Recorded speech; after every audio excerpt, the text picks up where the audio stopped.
Hi, I'm Euan. And I'm Sarah. And this is Popcorn and Cumin, a transatlantic dive into film and media. With a healthy side of unrelated nonsense. Hello, and welcome to Popcorn and Cumin. Today, we will be talking about Bridgerton Season 3. And it's good news, everyone, because this is episode 20 of Popcorn and Cumin. And when we first started the podcast, I found a statistic that said that most of all podcasts that are started, 90% don't get past episode 3. And then 90% of those podcasts that do get past episode 3 don't get past episode 20. And we're about to get past it. Will we stop here? Who knows? Who knows? No, we won't. We'll be back again doing another episode on something. But this week is Bridgerton Season 3. Yes, and it is a listener's choice this week. So those of you smart enough to follow our Instagram were able to vote on a poll to choose this week's episode. And you chose Bridgerton. It was pretty close. The second closest option was Inside Out 2 / The Incredibles, which was kind of random things to put together. It's because we just watched Inside Out 2,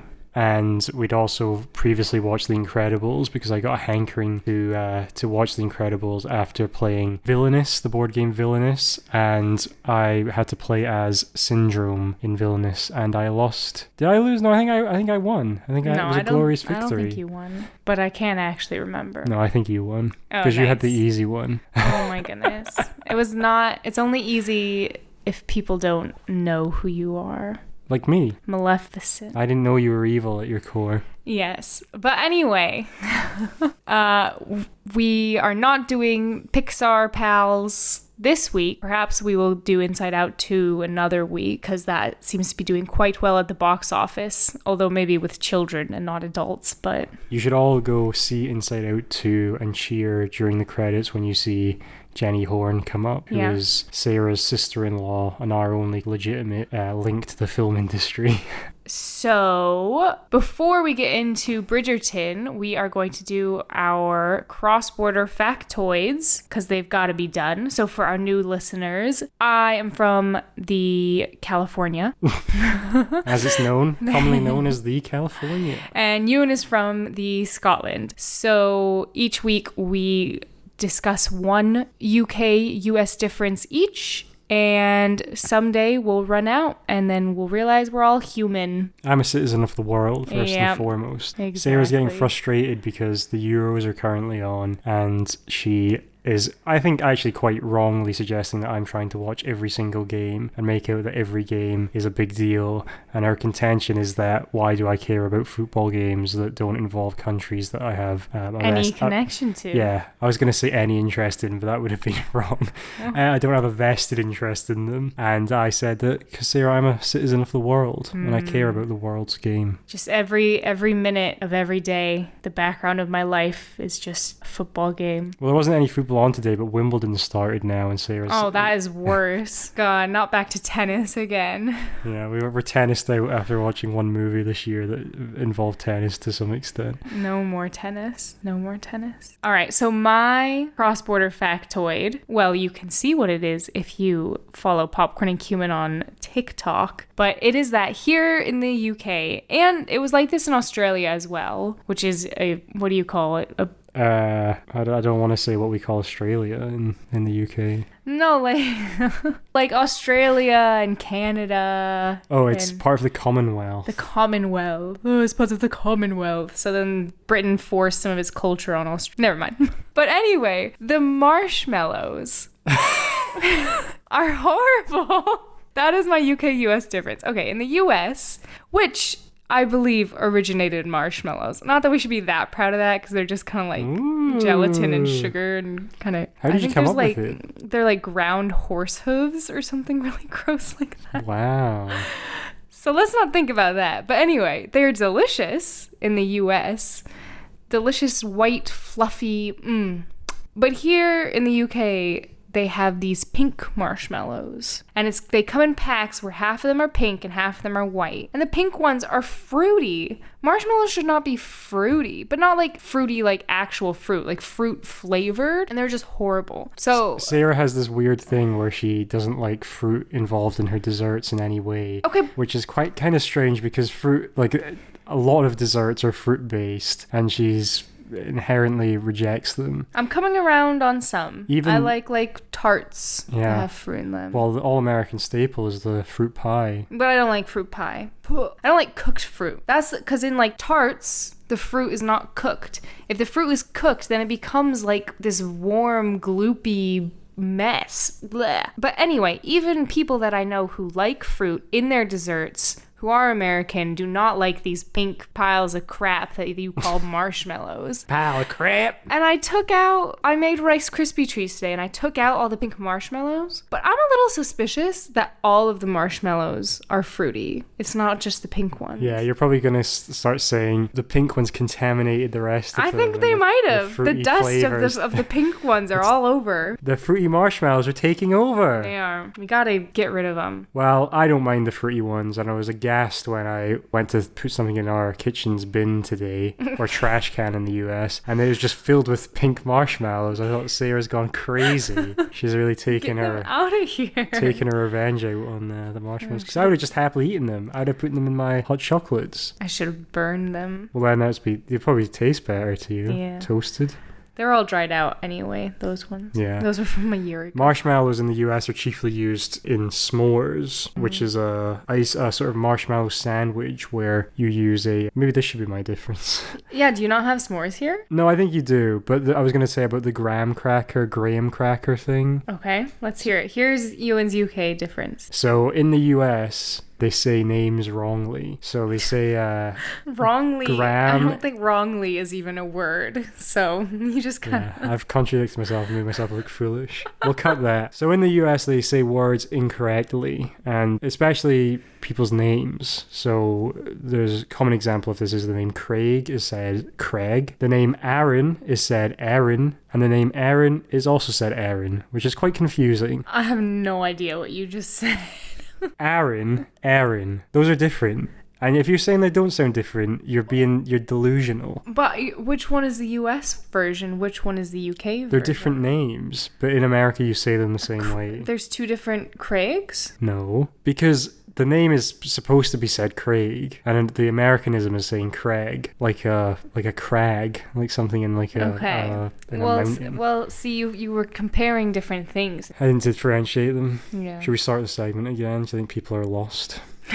We're lost. On a s'more in the US, you would put them on something, or a brand of cracker called a graham cracker. But in the US, because they don't know how to say the word graham, they say graham. So then people just say graham crackers. I didn't know this because I would only ever hear people saying graham crackers. So I was like, oh, graham, like that would be spelled like G-R-A-M. And they were like, no, it's someone's name. No one's called a gram, like a kilogram or something. They're called graham. And I was like, well, you got to be clear with how you say words. Graham. You're saying it like G-R-A-Y-U-M. Graham. The H is silent. Yeah, I don't know why the H is language is more complex than just phonetically how things look. I mean, there's many examples of that, and you can't just pick and choose what you want to say accurately and what you don't want to say accurately. The one thing I'll say, getting rid of the U's in all those words, that's okay, because they don't really provide anything. And changing a lot of S's to Z's, I don't mind that because, I mean, it is annoying. And I don't really think you should have had the authority to just be like, we're changing it, but whatever. Like the Z doesn't get that much use in the English language, so it's almost redundant. In the UK English. Yeah, and the rest of the world. Don't you mean Z? Well, I'm just trying to be diverse. You know, that's what I'm all about, diversity and inclusion. I don't want to exclude Americans who wouldn't understand what I was saying. All right, well, that cross-border factoid. That was all over the place. We had 3 cross-border factoids in one. We have Americans call names different things. Yep. We have the s'mores, and we have Z's versus Z's, and we have no U's in words. Yeah, and your thing, the marshmallows. Yeah, mine was one, like. Oh, right, okay. Like it's supposed to I didn't be. realize you were just counting the ones that I did. Oh, yes. Well, I just went on a sort of ill-conceived rant, yeah. All right. So I think that might be enough cross-border factoids for today. What do you think? Well, if I think of another one, I'll just have to blurt it out. Okay. in the middle of the Bridgerton discussion. Save it. So moving on to Bridgerton. Bridgerton season 3, which if you count Queen Charlotte, it's really the 4th season of Bridgerton related material we have consumed. Well, you have consumed. You've consumed on and off. I've not gorged. I've just sort of taken a little serving. So Euan didn't see any of season 1. No. You saw most of season 2. No, I think I saw like half of it. Okay, he saw half of season 2. You saw most of Queen Charlotte? Maybe like, I think there was only 6 episodes of Queen Charlotte. I feel like I saw at least 4. Okay, 2/3 of Queen Charlotte. I saw the bit where he was getting like tortured. I feel like that was at least like halfway through. Oh god, forgot about that. And you saw half of Bridgerton season 3. Yeah, I think I saw like episodes 1, 2, 3, maybe not, I don't know. I think I saw a couple from the start of the season, a couple from because there was like the gap where 4 episodes were released and then 4 episodes were released a month later. And I think I saw a handful of them on both sides. Did you see the finale? No. Okay. I could hear you chanting, going crazy watching it in the other room though. Okay, well, then I'm going to discuss all of the episodes. And you can jump in when you... of season 3. Of season 3. Specifically. Yeah. So, going into this, I am assuming you have seen Bridgerton season 3.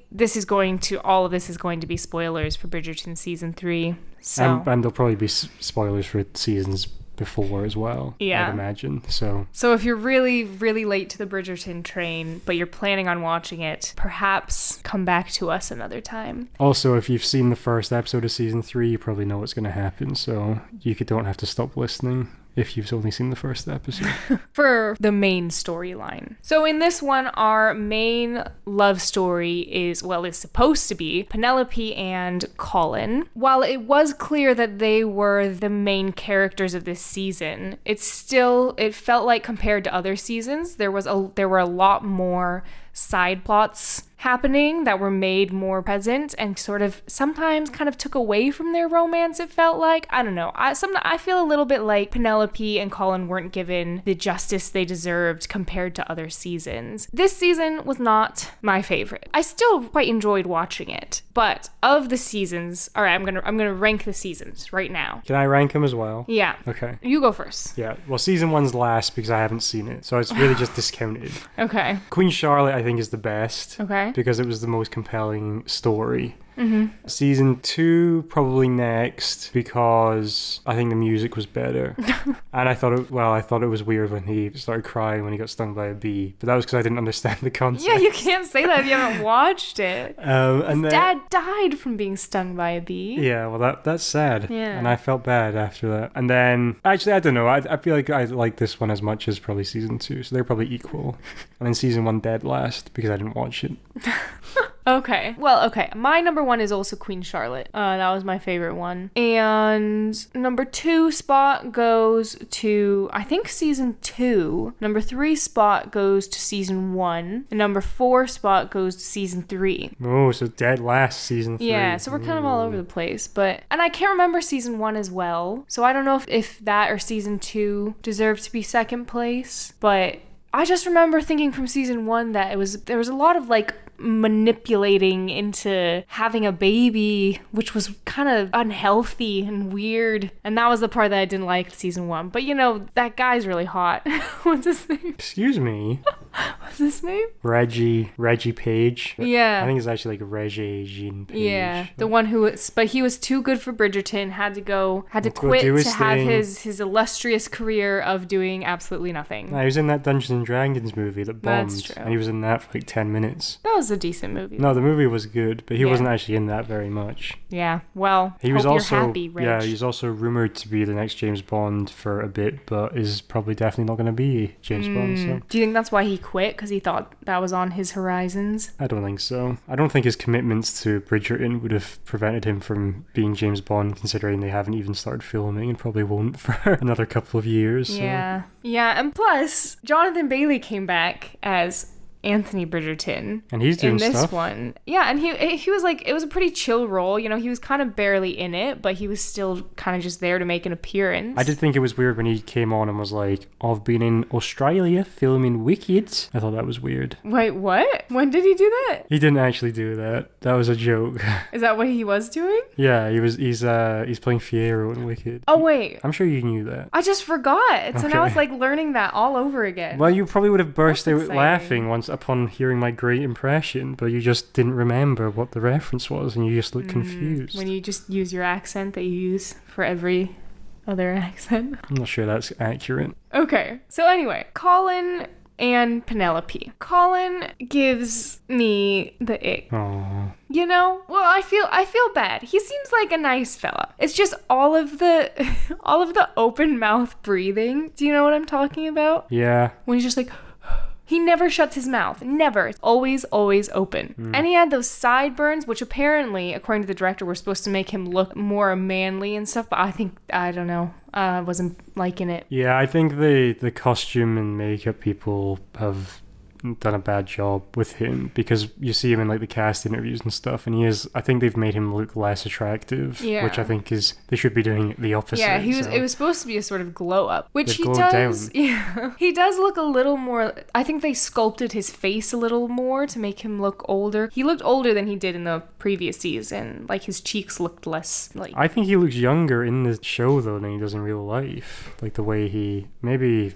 I don't know, maybe it's like the difference in filming quality and the grading. Well, I think they age down all the kids because all of the kids are like super old. Yeah, well, how old is he meant to be? I'm not sure, Because but I think only like max 20, 21 or something. Yeah, well, I thought he looked pretty young, to be honest. But maybe it wasn't helped because I thought he also acted quite like childlike a lot of the time. Well, like Penelope is played by Nicola. Here you go. Where is it? Colin, maybe? Nicola is played by our Irish friend Nicola, who is actually 39, and she's playing Penelope, like an 18-year-old or a 20-year-old. Featherbottom. Featherington, yeah. Oh, it's not Featherbottom? No, that's from Hunger Games, The Ballad of Songbirds and Snakes. Is it? Yeah, isn't that what... No, it's from Arrested Development, isn't it? Mrs. Featherbottom? Oh no, that's Highbottom. Okay. No, that's Longbottom. No, that's Neville. All right, I got too excited about this, and so now I'm doing a deep dive on all of the characters' ages versus their actors' ages. So I was slightly wrong about Penelope. Penelope Featherington is 19 years old, and she's played by Nicola, our Irish friend, who is 37 years old. So that's still quite a big difference. Colin Bridgerton is 22, so we're pretty correct about that. And Luke Newton, who plays him, is 31. So again, quite a difference. Eloise Bridgerton is 19, and she's played by Claudia Jessie, who is 34. I mean, these people are so old to be playing teenagers. I feel like at that point, that's kind of an insult. Francesca Bridgerton is 18 years old, and she's played by Hannah Dodd, who is 29. Benedict 1 foot in the grave is 29, and Luke Thompson, who plays Benedict, is 35, which, I mean, that's somewhat close, I suppose. Daphne Bridgerton is 20, and in real life, Phoebe, our friend who plays her, is 29. Lady Violet Bridgerton is 49, and the actor who plays her is 56. Lady Danbury is between 60 and 70 years old, and the actress who plays her is 61. All right, well, now we're getting closer. But all of the ones playing teenagers are like in their 30s. Yeah, so I just think, that's wild. Shocking. Actors playing characters who are a different age to them. No, but I mean, in casting calls, they'll call for a certain age range of the actors. And the fact that, I mean, I know that in film and stuff, you don't want actual teenagers playing roles because then there's more Child strict actors. Yeah, there's strict rules about There's PC labor gone mad. laws and such. And with sex scenes and stuff, it can be. So it is better to have mature actors considering all of the sex that happens, which also then calls into question, why does everyone want to watch a show about teenagers teenagers having sex. Perverts out there. Although technically they have come of age in That's why I stopped watching. I had Bridgerton land. moral issues with it. You stopped watching when they came of age? No, I mean, like, I was like, once I realized it was about kids screwing each other, I was like, Oh, don't say it like that. They're adults. They're adults in Bridgerton land. oh, if you say so. I think they come They don't act like adults. out. Is that what it's called? They are like presented as eligible bachelorettes. It's either when they're 16 or 18. I think it's when they're 16, but maybe 18. Well, I'm not sure about that. But anyway, I digress. Back to my notes. So Colin comes back from his study abroad adventure over the summer. Not study abroad. His adventures He's just like traveling abroad. around, isn't he? He's in like a traveling circus around, or something. he's banging people, I don't know, who knows what he's doing. But he comes back and he's supposed to be like, oh, he's so much older and he has so much charm. There's a whole scene when he's just supposed to be charming all the ladies and he just looks so stupid. Yeah, the problem I thought was like he doesn't really have that much charisma, and he also, I feel like he should have, having come back from, well, I suppose it could have gone two ways. Having come back from being abroad or whatever, he's meant to be this kind of like wiser character who has a kind of more grand understanding of the world. So you could either have him played as being this sort of wise guy, like as if he's like some mobster. Some kind of wise guy? Yeah. So either having him actually seem like intelligent on some level, or you could have him come across as being like pretentious, as if he like, oh, I've traveled a little bit and I've seen everything. Like a sort of gap year that is person. what he is. Well, I didn't really get the impression that he was either of them. I just thought he came across still as like quite naive and like stupid. But he didn't even have, I didn't really feel like even like the airs of being this sort of well-traveled dude who was even claiming to be. Yeah, I think he's supposed to come across as like worldly and stuff. But apparently in the book, he comes back and he's like much more confident and cool, and he is actually charming. But I guess in this one, in the TV show, he's more self-conscious and he still is insecure. Yeah. But I wonder if that's just because the actor couldn't quite get that charm going. Well, because I still think he's supposed to be charming. Like, he's supposed to be charming all the other ladies. And he teaches, one of the whole plot lines is that he's like teaching Penelope how to charm people. Like, he's giving her lessons in charm and lessons in chemistry. Like Professor Flitwick. Yeah. But really, I mean, she should be teaching him because he has zero charm. Well, she doesn't have much either. Yeah, that was one of the other things. I found Penelope's character kind of frustrating and annoying because she's such a like damsel in distress, and literally in that hot air balloon. I feel like that is where I completely lost my patience for her. When that hot air balloon was coming at her at like 0.001 miles per hour and she was just sitting there. Like, yeah, I thought that was, to be honest, kind of bizarre choice from like a creative decision that they completely removed like any sort of agency or competency from her. It would be one thing if they'd constructed the scene in a way where she was like actually in danger in a way that wasn't easily escapable, but the balloon was moving at her so slowly and she just completely like fell over, and then she could have, even from like being on her back on the ground, she could have just crawled a little bit to the side and gotten out of that situation. Or she had time to stand up and walk away. Yeah, exactly. That was really not good, I thought. Yeah, it was quite funny though, I thought. Yeah, but I don't think that's what they were quite going for, to be like, this is our big set piece where Colin and his cronies do a heroic save of the damsel in distress, from a hot air balloon that's going 1 mile an hour towards her. I could see though, I mean, it's not like they ever really do stunts on the show, so I could see them just like not really knowing how to handle like a giant prop safely. It almost looked as if it was going so slowly that if it hit her, it wouldn't have actually done anything. It would have just stopped moving, and then she could have stood up again.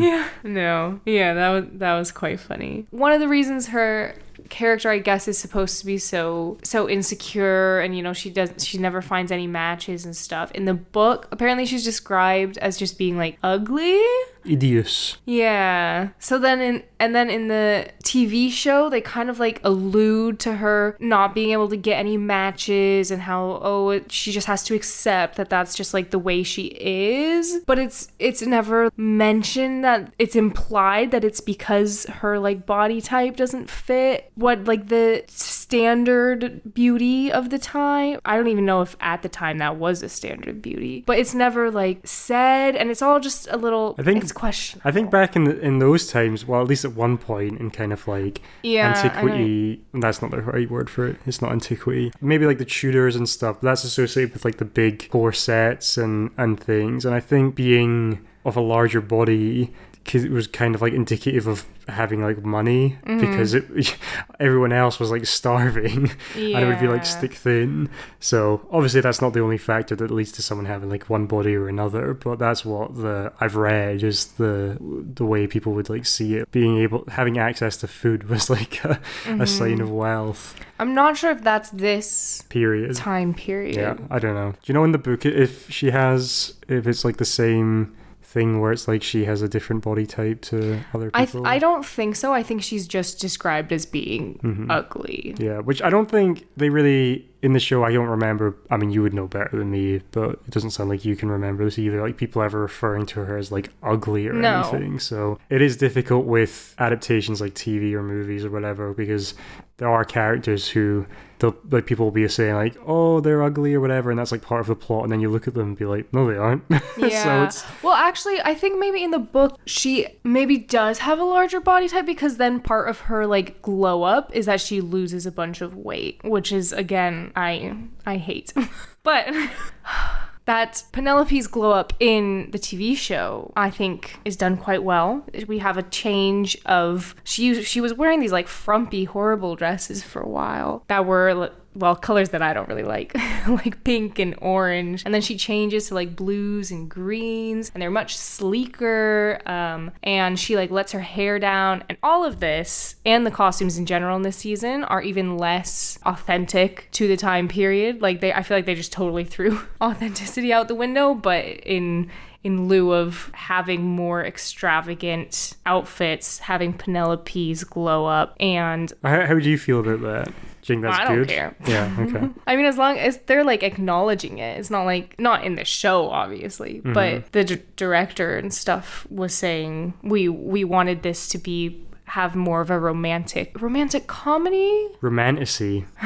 Like a romance movie, and then they said that they wanted everything to therefore be more like extravagant and kind of over the top, like Cressida's freaking shoulder pads. Yeah, I guess it's like an interesting thing where you choose to use like a historical period as the setting, but then it's about like what you wanted to change or like take creative like liberties with. But then the costumes and stuff, it's like, well, why are you even making a historical show if it's like completely devoid from reality, you know? Yeah. It's a vibe. They're just going for vibes. It is interesting because I think the costumes and the fashion is a big part of Bridgerton. So I almost feel like that's where all the money's spent. It's certainly not in script writing. And then, like, speaking of historically accurate, this is where I got quite confused, because Queen Charlotte and King George, right? And he's like based on... They are a real character. I don't know if the Bridgertons are, but like they're the real historical figures. I think that the King George what? I think third. I think he's the one in Hamilton, for your reference. Yeah. So I think they're the only people who are real. I think. Yeah. I know the Bridgertons are. But yeah, it's interesting that they have those characters are real people, but everything else seems to be fiction. I don't know. Sometimes historical fiction kind of just freaks me out a bit, because it's like, where is the line between what's real and what's... Yeah. Well, I'm asking myself that every day. So is King George. Yeah, that's true. You're just talking to trees and stuff. Oh, that was such a good season. Okay. Oof, I have not gone through my notes hardly at all. All right, we're moving on to another Bridgerton, to Benedict. So Benedict... I like where Benedict's story is going. It is apparently different from what it is in the book. So I remembered from previous seasons Benedict being gay or bi, but having relations or feelings for men. I don't know if I made that up in my head, or I think that there were hints of it. But then in this season, I thought that then they were kind of doing a 180 and he was just going to be straight, and he just was having a relationship with this woman, a casual relationship, but seemed like it could develop into things. But then we got back on track. He found a man, and now he's either bi or gay, or... It doesn't matter. He doesn't have to put a label on it. He's questioning. Yeah. He's doing his thing. He's figuring out his sexuality. And I am here for it. So that was great. And then we have another bi storyline, which is, again, very fun. We have Well, I think. It wasn't like... So Francesca marries John, and then one of the last scenes, John's cousin, who they're going to be living with, comes up, a woman, a girl, and Francesca kind of like gives her the eyes, and it's kind of like her eyes kind of open, and I think that they are setting it up for her to be into John's cousin. Isn't she meant to get married though? They are married. Oh dear. Yeah. It's all gonna end in tragedy. Yeah, but everything. Yeah, I guess this season is setting up her story. I thought that it was her story, and they were just doing it simultaneously with Penelope's. But I guess this is just setting up because now she's gonna be married, and it sounds like things are gonna go wrong. So I can't wait. Yeah. I can't wait. Which I actually kind of liked her and John's. I liked their little introvert relationship, and I liked that it was like kind of a different kind of love, and then it made Lady Bridgerton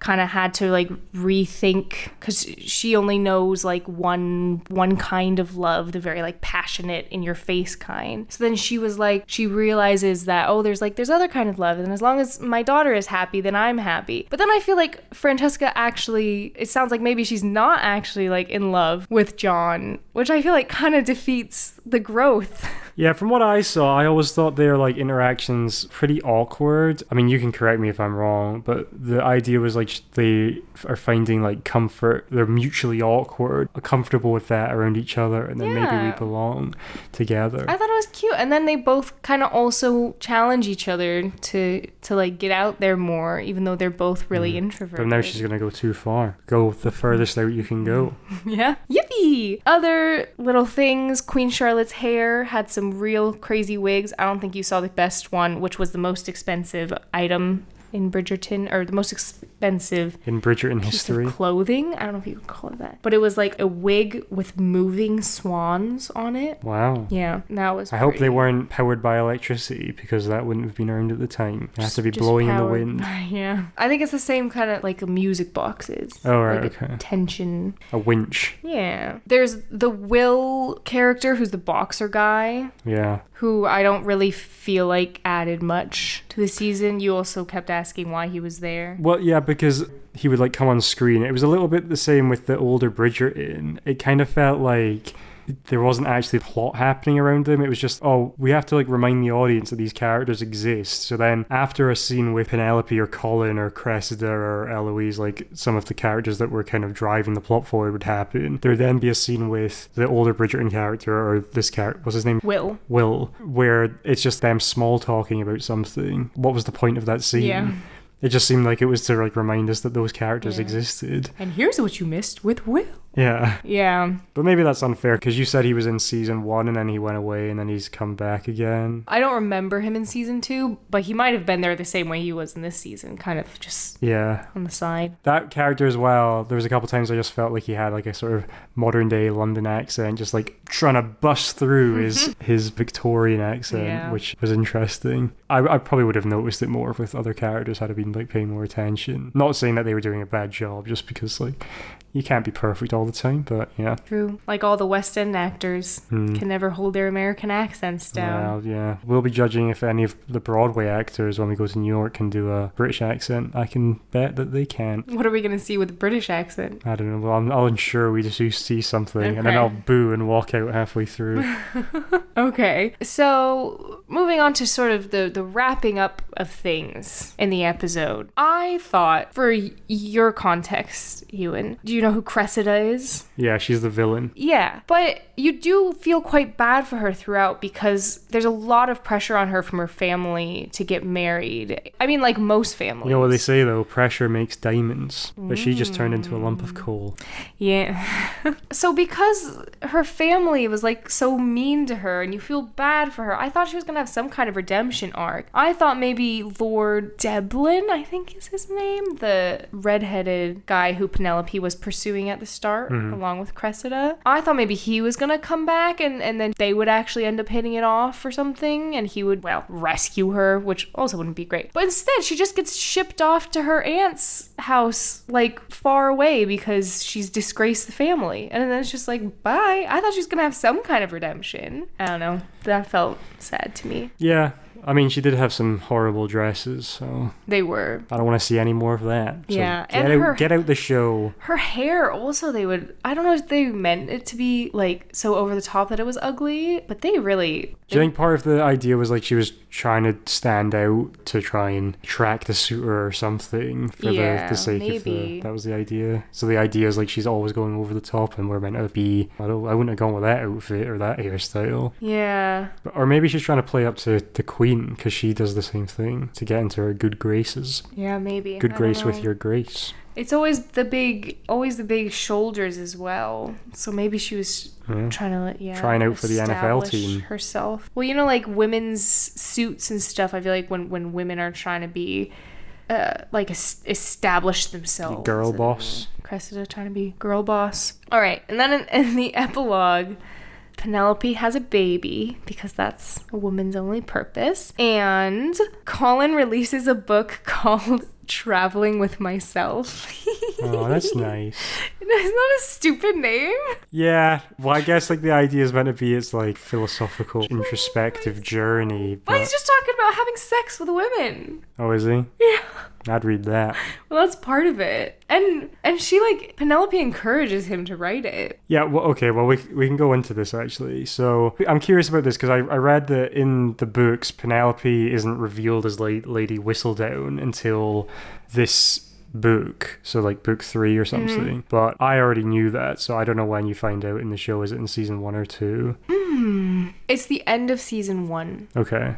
So I guess that was a choice they made to give you more interest in her character from another. She's revealed to everyone else to the rest of Bridgerton land in season 3. From what I read, it was like you, the reader, would find out that it was her in this season. Yeah. Which I think that would have made, well, I don't know, I suppose you wouldn't have the 2 big cliffhangers, it sounds like, at the end of season 1 where we find out that it's her, and then at end of season 2 her best friend finds out that it's her, and that creates like tension throughout this season. So I get it's like part of her character to sort of find her voice or whatever, and that's because she's kind of an introvert and she can't. But I'm not sure how much you're meant to kind of feel bad, because at the end of the day she's writing like tattle. She's basically like the tabloid press. She's like people on Twitter gossiping. Yeah. It's like not good. And you're writing about people you're meant to be like friends with and stuff. Like, I don't know, like it's not very like heroic at all. And did you feel there was enough pushback, the acknowledgement that it was like wrong? I wasn't really sure what they were trying to say with that. Yeah, well, you didn't watch. Well, that's true. That's why I'm asking you. Yeah, I mean, Eloise and Colin both push back a lot because they think that, well, I mean, she writes a lot of crap about the Bridgertons, and her whole coming out as Lady Whistledown speech at the end of this season, she basically says, I've been using my pen for the wrong reasons and hurting people, and now I'm coming out as Penelope Featherington and I will write for the good of the people or something. For the good of mankind. Yeah. Hopefully not for the greater good. Who knows what she'll put out. So she does say, she acknowledges that. Okay. So that was the resolution at the end, was that it's there was, good and bad, but I can't do this anymore because it's... But now she's going to as herself. Right. But it's going to be nicer, I guess. Yeah, I don't know. I mean, I just feel like you can't really ever really frame just gossiping as in a good way. Well, I mean, a lot of times the news is just gossip. Yeah, you'd hope it's corroborated. So I think she's going to frame... I think she's going to become more of a sort of journalist. She's Rita Skeeter. Yeah. I hope not. She's probably misquoting people, cutting off the context of what they're saying. Yeah, that's what Cressida would do. Yeah. Not Penelope. She knows it all. But that is all of my notes. But now we can get into just a touch of trivia. So people were very into the idea of Nicola, our Irish friend, and Colin's actor, whose name is Luke Newton. So people really wanted Nicola and Luke to date in real life because they have chemistry, usually happens. But in interviews and stuff, they do actually have, they're really good friends, but it does sometimes come across they do have really good chemistry, but they're very clear that they are just friends. It's almost as if they're actors and they're trying to sell the show. No, but I'm saying not when they're acting. But that's what you think. Because that's what the same thing happened for... In the Hunger Games. Yeah, I guess. I was going to say for A Star Is Born with like Lady Gaga and Bradley Cooper. And then they came out and said that during interviews and stuff, we were like pretending we were in love to generate advertising for the movie. So They said that? yeah. Wow. So Their peek PR behind the team is curtain. mad. Yeah. And since then, Bradley Cooper's just said a bunch of crazy stuff. So So maybe that wasn't true either. that's true. Yeah, maybe he's completely gone mad. Mad for his desire to win an Oscar. That'll never happen. Yeah. The whole Bridgerton cast, I mean, again, we don't see everything, but they post a lot on social media, and they do all seem to be like really good friends, and they're quite funny on social media. Now we are going to play a game. Oh, this won't really work because you don't know any of the characters. I do. I've seen like half the show at this point. Can I say my trivia? Yeah. I didn't know you had any. Yeah, so I've got one, and I'm not sure if you'll know this, Sarah, Okay. but 545 people found this interesting on IMDb, right? Which only 24 people didn't find it interesting. Julie Andrews does not appear on screen. However, she narrates the story as Lady Whistledown. Isn't that good trivia? No. I recognize that voice as soon as it came on. But now if Penelope is going to be writing as herself and not Lady Whistledown, I think we're going to lose Julie Andrews. Now they'll bring her back. I hope so. They better. All right, we're going to play What Role Did They Audition For? What role did Jonathan Bailey audition for? The Duke. Yeah, Simon Bassett. I think that's the Yeah. Duke. Well, he's not a Bridgerton. Well, he is by marriage, I suppose. Yeah, but I don't think he changed his name. We're not that modern in this show. So Claudia Jessie, who played Eloise Bridgerton, what role do you think she auditioned for? The Duke's wife, whatever No. her name is. Oh, I know. The one that Colin goes... Not Colin, the one in season 2. The lady in season 2. Katie something. Or Kathy something. Shawarma? Yeah. No. She auditioned for Penelope Featherington. Oh. You won't know who this is, but the person who played Theo Sharp last season auditioned for Colin Bridgerton. And Luke Newton, who played Colin Bridgerton, what role did he originally audition for? Anthony. No. The Duke. Wait, Anthony? Yeah. Anthony's the actor's name. Oh, yeah. The guy he played. That was my first guess. It is Anthony. You don't know it. You don't know your Bridgerton. I know my Bridgerton. Oh, okay. My brain is fried. Yes. Who? You tried to gaslight me. No, not him. What? He did not audition for Anthony. There's no other characters. He also auditioned for the Duke. I said that. That was my second guess, I think. Or maybe it wasn't. Okay. Rewind the tape. The person who played Francesca in this season, Mm-hmm. what role do you think she originally auditioned for? The Duke's wife. Yeah, Daphne. They all just went for the two big Daphne. parts, and that's how they cast. Queen Charlotte, what part do you think she originally auditioned for? Lady Danbury. Yeah. Good job. You even knew her name. I like Lady Danbury, and those are probably my favorites. Her and the Queen. You like Lady Danbury? Yeah. With her cane. Yeah, she's and cool. Yeah, she is. I like her as well. Okay, the person who played Brimsley in Queen Charlotte. Do you remember who that is? Yeah, the Stooge. Yeah. He probably voted. He probably voted for the Queen.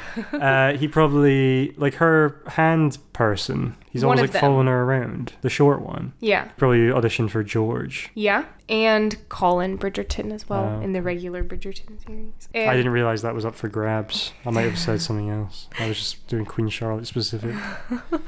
And the guy who played the other assistant person, Reynolds. Anthony. No, King George. Oh. And that's all. Well, I probably got most of those right, I think. You got more right than I thought you would. You Yeah. remembered more characters' names than I thought you would. I remember more characters' names than you. No.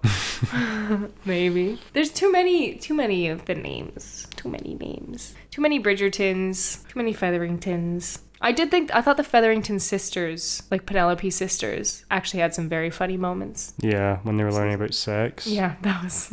I saw that bit. So are you excited for season 4? Yeah? Yeah? Even though season 3 was the worst one, Yeah, but it's still... according to you. It's a nice show to watch. Like, I feel like you don't actually have to pay that much attention to it. It's a nice kind of background show. One that... It's a nice show to just chill out. Sarah Yeah. has a list of shows that are background shows and a list of shows that aren't background shows. This one's kind of in between, actually. Okay. Because most shows I feel like are background shows for you. No. Most sitcoms are. Okay. We've got... Well, Gilmore Girls That's the ultimate background show. Yeah. Because it never ends. It just goes on and on and on. I love it. And then New Girl, The Office. It's also stuff that I've seen before, but even the first time I was watching it, it was usually when I was like cooking or cleaning. Yeah, which is interesting because actually with like sitcoms, if you're not paying attention, you probably miss a lot of the like gags and stuff. Yeah. Yeah. But now I've seen it enough times that I've seen all of them. Yeah, you know when to look up for the gags. Yeah. Now Monk, that is not. Then you wouldn't know the mystery. Yeah. We're currently watching Monk. Which is now on Netflix. The detective show from 2000 and something. We didn't talk about the music. Okay, let's hear it. In Bridgerton, not in Monk. Yeah, so Bridgerton soundtrack, famous for doing kind of orchestral covers of pop songs. I thought the music from this season was probably the worst of all of the ones so far. Well, they've used up all the good songs. Well, I'm not sure about that. I feel like they had some like less well-known ones this time. Taylor Swift deep cuts and stuff. It was okay. The one that's that one was good. What's that song called? The Pitbull one. Grab somebody sexy. Give me everything. Yeah, that one was good. I liked the version of that. And a lot of the other ones I thought were a bit more forgettable. Was that in the carriage scene? It might have been, yeah. But Yellow. yeah, I thought the previous, Coldplay just, ugh. Well, early Coldplay's alright, and that is early Coldplay, but just the thought of Coldplay, I don't know, Chris Martin just gives me the ick. He's my Colin Bridgerton, just looking at him. I don't know, I thought the music in previous seasons was better, to be honest. Yeah. Sorry, everyone. Yeah, there were more recognizable things that I remember, but... Don't do any more Taylor Swift. But that's like a thing. They always have to do... I think usually it's just one. They have to? Yeah, that's like... It's... Fans like look out for... They like wait for the Taylor Swift one. Don't do any more. There you have it. Don't do any more. All right. Do we have anything else? No, I mean, I think I've said everything I can, really, given my lackluster knowledge. And I've said everything I can, given my extreme base of some knowledge. Yeah, no, I think you did a good job. You carried the show. Well done. Maybe our next episode will be Incredibles Inside Out 2, but we're always open to suggestions, so please let us know. We also had put up in the poll best and worst book adaptations as separate topics, presumably into movies, but I suppose you could adapt a book into anything, really. So if you were really keen or you had any suggestions for things that would qualify in those topics that we should check out as being a particularly bad or good adaptation of a book, let us know. Yeah? So if you want to give us suggestions, we're on Instagram at Popcorn and Cumin. Hopefully you're already following us, but if not, type Popcorn and Cumin in. And on TikTok now at popcorn.and.cumin. So you can reach out to us there, and make sure to rate us wherever you're listening on Spotify or Apple Podcasts or YouTube. And yeah, keep eating your daily bowl of popcorn, as Sarah likes to say. I would say maybe bi-weekly. No. Daily. Maybe twice a day.